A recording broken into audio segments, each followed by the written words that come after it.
Our modern world often leaves us feeling weighed down by noise and urgency, stripping away our sense of center and causing us to forget who we truly are and what we truly desire.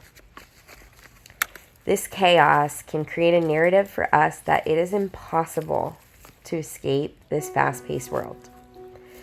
But in the past few years, I've found a way to slow down, be still, and find true, authentic happiness in my very normal American life. You can have peace and freedom too, and I want to show you how.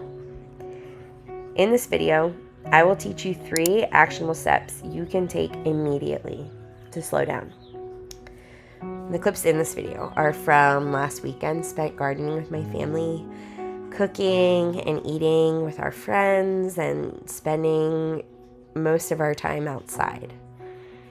And I'm including them here because I know when I watched others' YouTube videos who have created artful moments with their very ordinary lives, I feel inspired and restored, and I truly want to offer you that same inspiration and restoration.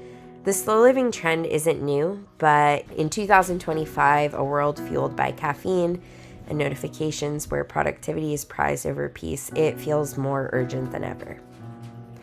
Over 170 years ago, in Walden, Henry David Thoreau reflected on the same noise and distractions of modern life and how society pulls us away from a more grounded, meaningful existence. And in his 1849 essay, Civil Disobedience, he wrote, quote, "If a man does not keep pace with his companions, perhaps it is because he hears a different drummer. Let him step to the music he hears, however measured or far away." Although impeccably poignant in his expression of the slow life, Thoreau's musings are still a more recent conception of this call. In fact, for thousands of years, mystics, sages, and spiritual teachers across cultures have spoken of this same inner music that Thoreau mentions in Civil Disobedience and that I'm talking about today. From the desert fathers and mothers to the teachings of the Buddha, from Rumi's poetry to indigenous wisdom traditions, the message has always been the same. Step away from the noise. Return to yourself. Listen inward and live in alignment with what is true. At age 32, I can finally exhale deeply and hear my music. A melody patchworked from the rhythm of my heart's deepest desires, nature's call, and the needs of the 2 people that I love the most, my husband and daughter. By decluttering some of the unnecessary chaos and stress from your life, you can have peace and freedom from the noise too. You need nothing besides an open mind, an honest heart, some paper, and a writing utensil to start simplifying, slowing down, and changing your life today. These 3 steps that I will teach you in this video, while immensely profound, they are also incredibly beginner friendly and approachable. So, if you're feeling wary of continuing to stay on this video or follow me in this, please don't give up yet, because I promise you can do this right now, and it's going to shift a lot for you.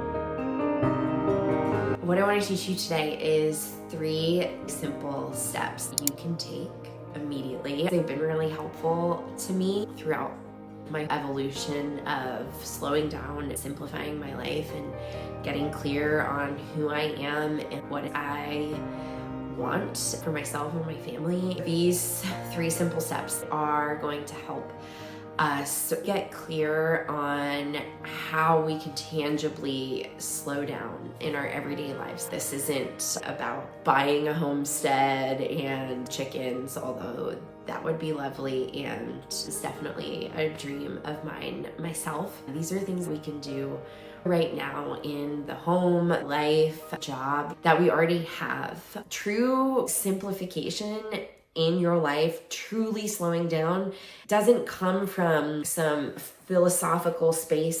You will be able to experience that transcendent spiritual space when you bring your awareness to what you're doing in the first place. For all these exercises, the only thing you need is paper and a pen or a pencil. Okay, story time. But first, I want you to take a minute and just open a window, face the sunlight, or set some mood lighting. I'm recording this in my bedroom, and I was just outside sitting in the sun. I've been feeling kind of sick today, and God, it's so healing to be in the sunlight. So yeah, take a second and open a window. Let the sun in. Cozy up. Take a deep breath in through your nose and exhale through your mouth. Maybe this sounds silly, but I want you to actually do it.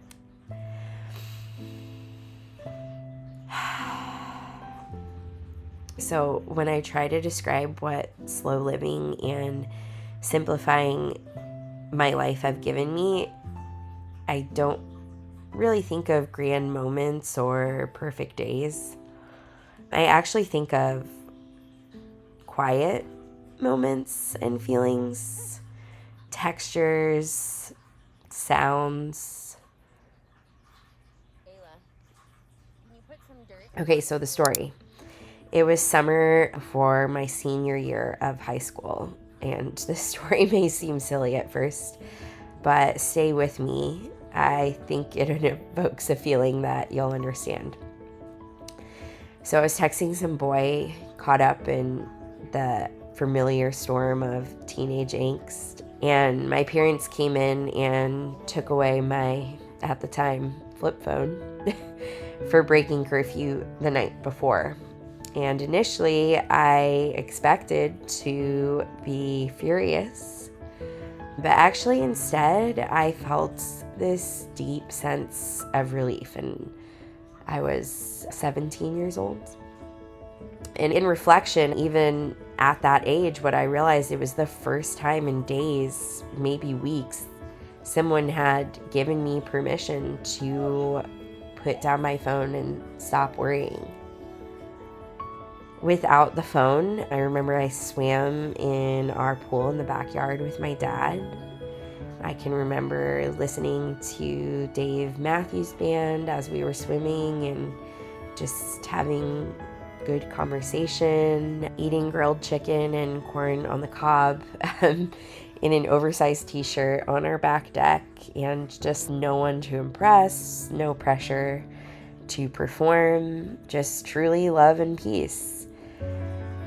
I can feel like my warm skin from the sun, my wet hair, a soft breeze, and like truly nothing to focus on but those sensations, the food in front of me, the people around me, my family, and that quiet voice within me.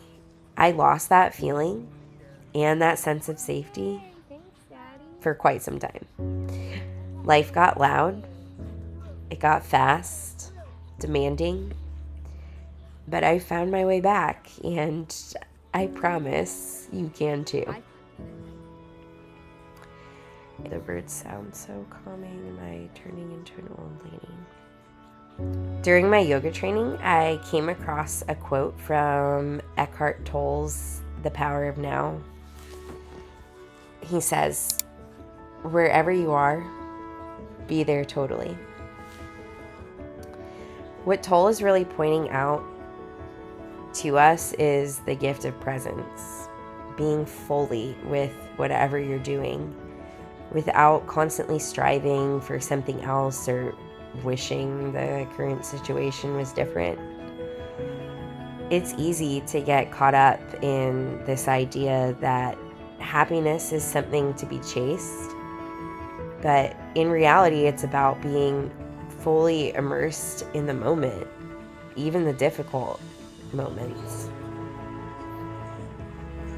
I experienced this deeply this past weekend while gardening with my family. As I slowed down and focused on the task at hand, following my daughter around the yard, doing whatever she wanted to do, even if it wasn't weeding. But it was nice. I could feel my body relax in a way that I've been experiencing more and more over the past 3 years, but that I had lost for a long time. There was no striving for more, no wishing for things to be different. I was just present. Is that cool, Evo? Being fully engaged in the moment allowed me to connect with a sense of peace and fulfillment that's often missing when I'm constantly looking ahead. And that's the true gift, people. The ability to slow down, to be present, and to let go of the need for anything to be different, even the uncomfortable moments.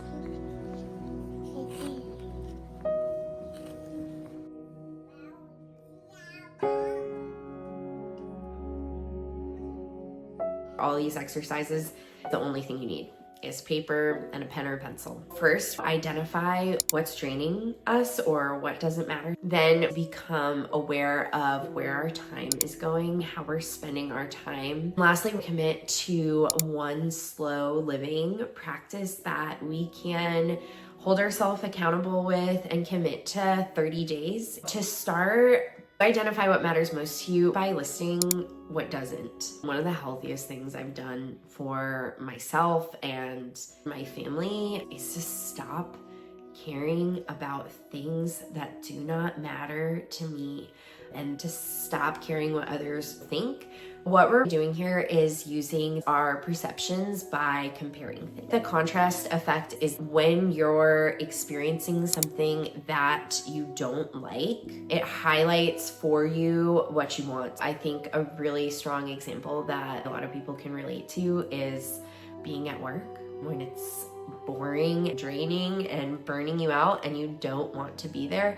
It highlights for you all the things that you would rather be doing. By listing what no longer serves you, whether it's habits, people, when we let go of these things, we're able to free up space to fill with things we enjoy or desire more of in our lives. I set this up using a technique I use a lot in my classroom, and we call it writing sprints, where I set a timer. The challenge is to write for the entire duration. You can do this using the timer app on your phone. Set it for 2 to 3 minutes.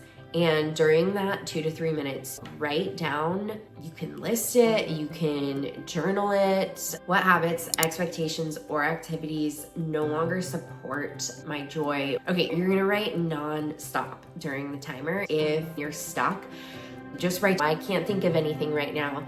The purpose is to keep the pen moving and thoughts flowing. You have to drop all judgments, because judgments, fears, they stop us from being honest, even with ourselves. No one else has to see this. When the timer goes off, give yourself a pat on the back for doing this activity and being honest, because a lot of people, myself included, struggle with that.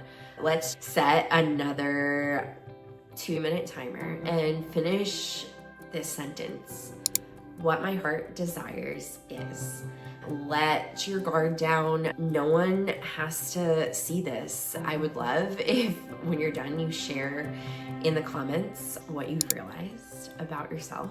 I will also share in the comments what I've realized about myself. I'm just gonna be completely freaking honest, like no shame, and just share it on here. Maybe that'll inspire you to do the exercise and be honest too. When we get clear about what's no longer serving us, it opens space where our truest desires and what we really want out of life emerge. My pregnancy was a very challenging, dark experience for me in a lot of ways. I did not have the physical or mental capacity to care about bullshit anymore. The cool thing that happened for me is that when I was forced to let go of the shit that was making me physically sick and mentally ill, all of a sudden I became clear on what brings me joy, passion for things I loved as a child, writing, taking photos, making videos, spending time at home, decorating and journaling. It all came back to me when I cut the crap. So I promise, when you get clear on what is no longer serving you and become truly and authentically open with yourself about what you desire, God hears you and starts to return on those desires. It is quite literally such an amazing experience, and I want it for everyone. Okay, so now we've become clear about where we're giving our energy, ways of thinking, obligations that are draining us, and what we actually desire for our lives, for ourselves, for our families. But to apply this, to make it tangible, because, oh, that's nice in theory. How do we tangibly stop doing that? Or how do we tangibly cut that crap from our lives? The way we're gonna approach this is by getting super clear on how we're spending our time. To do that, grab paper. This is an agenda called the Day Designer. I put my 2025 vision board on the front of mine so I can see it every day. Also print it off in my bedroom, by my bed. It has a schedule for you to not only write down your tasks for the day, but the time, which a lot of people use a Google Calendar. Now I'm realizing here I am old school. But I love it. It starts at 6 a.m. and goes to 8 p.m. We're gonna use this as inspo. You don't need to buy the Day Designer, but we're just gonna use this strategy to help us simplify our lives. We're gonna get clear on how we're spending our time from the moment we open our eyes until the moment we go to sleep. We're gonna write down even what we're doing when we're doing nothing or being unproductive. Okay, so you're gonna start by writing down the time you open your eyes in the morning. If you set an alarm, open your eyes and then close your eyes again and then like snooze your alarm a bunch of times, I want you to write down the time that alarm first goes off and that you first open your eyes. Next, you are going to make a little dash or write the word to, and on the other side, write the time that you actually fall asleep, not the time you get in bed and stare at your phone for an hour. This is the time your eyes close. Actually, this isn't even the time your eyes close. Some of us lay with our eyes closed for an hour and cannot fall asleep. So when are you actually falling asleep? Write down the time you're first opening your eyes, and then write in 15-minute increments all the way until the time you go to sleep. You wake up at 5:45, then write down 5:45, 6, 6:15, 6:30, 6:45. Now that we have a vertical list of the day in 15-minute increments, Next to each time, you are going to write down what you are doing. This is where you get honest with yourself. Are you checking work emails, looking at Instagram, maybe going for a run, cooking breakfast, or snuggling in bed? Whatever it is, good, bad, neutral, write it all down. Even when you're at work, what are we doing when we're at work? Am I checking emails? Am I checking my phone? I'm a teacher. Am I going to my friend's classroom during my off period? What are we doing? We could get specific about what we're doing while we're doing something. If from 5 p.m. to 5:30 p.m. you're folding laundry, are you watching a YouTube video or a TV show? Are you talking to your husband? It's about becoming aware of how we're spending our time and where our energy is going.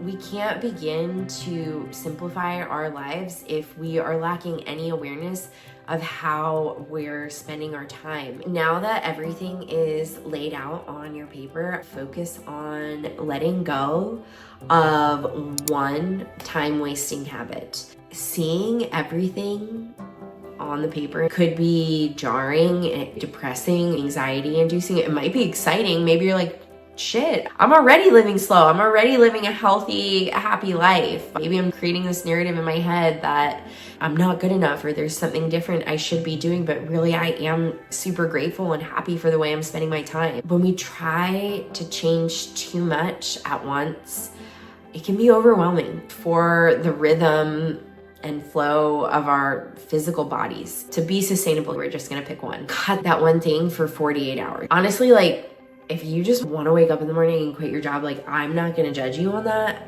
at all. I have quit jobs before, but it doesn't have to be that big of a move right now. It could just be as simple as checking email, shopping online, watching 3 hours of Netflix. You might feel anxiety, uncomfortable. As you start creating more space or confronting patterns or ways of spending your time that are distracting you from the real stuff you need to address or be responsible for in your life, letting go of something can be anxiety inducing. It is very common and not talked about enough to have two opposing experiences happening at once. It is very real that you might feel anxiety and also more joy and presence in the same moment. Hold yourself accountable by writing a reflection in the comments below. You might even do your journaling, cutting out something that's not serving you, and then write a reflection piece to share with me and other people who are participating in the comment section. I'm the type of person that is more productive and feels supported when I have other people to share with or talk about these things. It would be meaningful, on a most basic level, even to me, but I'm actually certain it'll be meaningful to you and the other people who are sharing as well. Now that we've done some getting clear where we're giving our energy, can see on paper ways we're spending our time and have committed to eliminating one activity that feels draining to us, we're going to talk about adding something that can help us commit to a slower, more simple lifestyle. To do this, we will use visualization, which is getting more popular in mainstream media. I was introduced 15 years ago as I started my yoga practice. A lot of athletes use it. It's super powerful and used in so many different spaces and professions. We're gonna decide one slow living approach to add to our lives is to first imagine how we want to feel. Not the thing we're going to choose is, but the feelings that we're craving, we want to evoke in our everyday life. Research shows that focusing on how you want to feel versus the goal you're trying to achieve actually leads to greater fulfillment. Oftentimes, the goals we're going after, the job, the promotion, the physical thing, what's underneath it is really the feeling that we are desiring or the feeling that thing gives us. Visualizing positive emotions can literally rewire our brain. I'm gonna lead you through this visualization, and this time we're not going to write, We're instead going to close our eyes and tap into the physical sensations in our body and imagination. Take a deep breath, and on the exhale, close your eyes. With your eyes closed, I am going to ask you 3 questions, and we'll pause between them. Focus on your breathing. Question 1, how do you want to feel when you wake up in the morning? Keep breathing and focus on what sensations come up as you hear this question. Number 2, how do you want to feel when faced with challenges? Sometimes I feel an emotional release when I allow what I really want to come up. If that happens for you, that's totally okay. It's a good thing. And the last question is, how do you want to feel at the end of the day? When you come home, when you're with your family, when you're with yourself, when you prepare to rest, how do you want to feel? Open your eyes and return to the paper or grab another piece and write down at least one word that came up for you. I'm going to share a few that, if they resonate, you might write down. Contentment, joy, happy, ease, comfortable, cozy, relaxed, silly, warm, soft, open, and free. We are going to choose one tangible act or habit that we can implement into our lives daily for the next 30 days to help you feel how you imagined. It could be a morning routine or just one singular thing you add to your morning routine, some small habit you can commit to for the next 30 days. I'm going to give you some ideas that work for me, but choose something authentic and good for you. Some of my favorites are morning meditation before I get out of bed. I practice transcendental meditation. I learned 10 years ago. If you have questions, I made a video called How Meditation Has Changed My Life Forever. I will link that in the description. You can always reach out and ask questions. I love to talk about meditation and how accessible and powerful it is as a tool. Some other ones that have completely shifted my life: no email in the morning, eating breakfast with my husband without our phones when we wake up. We even get to do it before our toddler wakes up, and that's been super special and nice. Another thing we've been implementing is no TV in the evenings as we're cooking or eating together as a family. We've just been listening to music. Another big one I've been working on for the past 6 months is not being on my phone in the evenings. I'm spending time with my husband and my daughter. I love going on walks with my family, but also with myself and my dog, Portia. Just savoring my coffee, drinking warm lemon water has been lovely. Choose something to commit to for the next 30 days, and I want you to write what you choose in the comment box. After the 30 days, come back to the comment section and share how it went. Also, if you're into Instagram, maybe tell us about it in an Instagram story or make a post, some kind of reflection piece. I've been trying to narrow down how much time I spend on Instagram. I do enjoy sharing, so I've been trying to focus on just doing a monthly reflection share. That could be something nice that you might do. If you share, tag me so I can see it. I want you to engage with my content. My purpose is to share with other people, but also a large piece of sharing too is I am seeking other like-minded women to have these kinds of conversations with.